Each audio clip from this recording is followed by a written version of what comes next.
ദൈവം തന്റെ മകൻ ഇസഹാക്കിനെ ബലിയർപ്പിക്കാൻ അബ്രഹാമിനെ വിളിച്ചപ്പോൾ ദൈവത്തിന്റെ വാഗ്ദത്തം തന്റെ മകന്റെ മരണത്തെ അതിജീവിക്കുമെന്ന് അബ്രഹാമിന് പൂർണ്ണമായി മനസ്സിലായില്ല.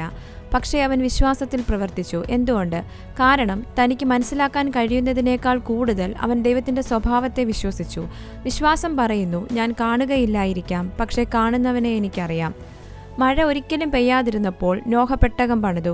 കൽപ്പന യുക്തിരഹിതമാണെന്ന് തോന്നി.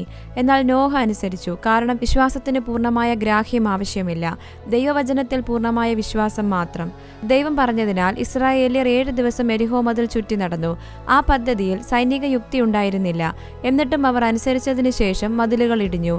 ലൗകിക ജ്ഞാനത്തെ വെല്ലുവിളിക്കുന്ന നിർദ്ദേശങ്ങൾ പാലിക്കാൻ വിശ്വാസം പലപ്പോഴും നമ്മോട് ആവശ്യപ്പെടുന്നു. എന്തുകൊണ്ട്? കാരണം ദൈവത്തിന്റെ വഴികൾ നമ്മുടേതിനേക്കാൾ ഉയർന്നതാണ്. റോമർ 10:7 പറയുന്നു, ആകയാൽ വിശ്വാസം കേൾവിയാലും കേൾവി ക്രിസ്തുവിന്റെ വചനത്താലും വരുന്നു. നമ്മുടെ സാഹചര്യം നമുക്ക് മനസ്സിലാകാത്തപ്പോൾ ദൈവം ഇതിനകം പറഞ്ഞതിൽ നാം നിൽക്കുന്നുണ്ടെങ്കിൽ നമുക്കിപ്പോഴും ആത്മവിശ്വാസത്തോടെ പ്രവർത്തിക്കാൻ കഴിയും. അവന്റെ വചനമാണ് നമ്മുടെ നങ്കൂരം.